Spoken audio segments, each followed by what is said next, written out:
est Jean-François Gosselin, je suis le directeur général de l'organisation Le Pôle. Au niveau de la démarche, nous, Le Pôle, on est impliqué sur le comité inclusion sociale et économique qui est formé de 8 acteurs de Montréal-Nord et on était déjà en train de réfléchir aux différentes barrières liées à l'inclusion sociale, économique des citoyens de Montréal-Nord.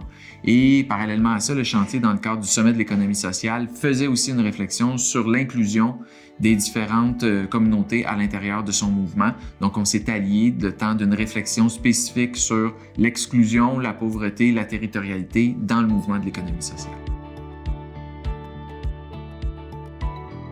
Une des premières séries de barrières, c'était au niveau du financement, de l'ancrage et de la mobilité.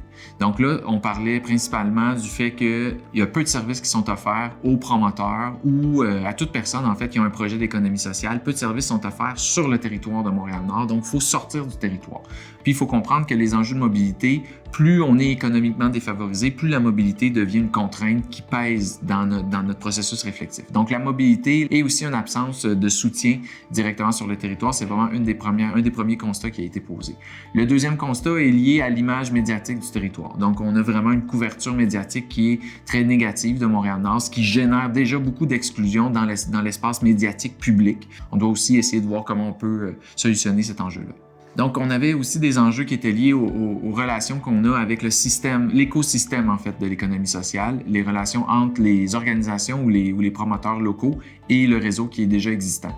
Donc, une des façons, on s'est dit, déjà, faudrait repenser le soutien qu'on offre par le réseau de soutien à l'émergence des projets, parce qu'actuellement, les constats qui sont faits, c'est qu'au cours des dernières années, il y a peu ou pas de projets d'économie sociale en lutte à la pauvreté qui ont émergé à Montréal-Nord, alors qu'on a un territoire où les enjeux de pauvreté sont vraiment des enjeux qui sont excessivement criants. Donc ça, c'était un autre constat qui a été posé. On a aussi, les gens se disaient aussi qu'au niveau local, il faut aussi être capable de se donner une vision de la place de l'économie sociale dans l'arrondissement, dans notre volonté d'accélérer le développement économique de cet arrondissement-là. Donc ça aussi, ça devenait un constat qui était très mordant. Les troisièmes grandes séries de barrières, c'est au niveau du rayonnement. Donc là, on se dit que déjà, on a peu de visibilité quant aux projets d'économie sociale qui sont déjà existants à Montréal-Nord. Donc on a plusieurs promoteurs qui font de l'économie sociale, mais qui ne se considèrent pas faire partie du mouvement de l'économie sociale. Donc on a vraiment déjà là un enjeu de rayonnement, de juste être en mesure de mettre la lumière sur ces projets-là qui sont déjà présents sur le territoire, mais qui sont complètement absents du réseau de l'économie sociale parce qu'ils ne se considèrent pas appartenir à ce réseau-là, puis parce que le réseau ne fait pas non plus l'effort de venir leur tendre la main pour les amener avec eux. Donc, on a vraiment, à ce niveau-là, un enjeu au niveau du rayonnement. On a aussi un enjeu au niveau du manque d'informations et de ressources. Donc, à Montréal-Nord, on le sait, on fait face à une population souvent d'origine immigrante. 24% de notre population sont là depuis moins de 5 ans. Donc, l'accès à l'information sur les ressources de soutien, les ressources d'accompagnement, cet accès à l'information-là est très imparfait. Donc, un des constats, c'est d'essayer de trouver une façon de s'assurer que cette information-là se rende aux gens puis qu'ils soient en mesure d'aller chercher les bons services au bon moment dans le développement de leur projet comme tel. Un des premiers constats, c'est au niveau de la territorialisation ou de la reterritorialisation de l'économie sociale. Donc là, vraiment, on essaie de voir comment on est capable déjà de se donner une vision locale. Comment on utilise, nous, au niveau du territoire, l'économie sociale pour dynamiser notre économie. Quelle est la place qu'on veut lui accorder? Donc, d'avoir une réflexion claire là-dessus. Il faut aussi être en mesure de reconnaître qu'il y a des inégalités. Fait que déjà, il y a un pas à faire pour savoir quelles sont les inégalités qui sont présentes sur le territoire de Montréal-Nord, comment on fait pour les reconnaître au niveau de la pauvreté, au niveau de l'exclusion, des barrières culturelles, etc.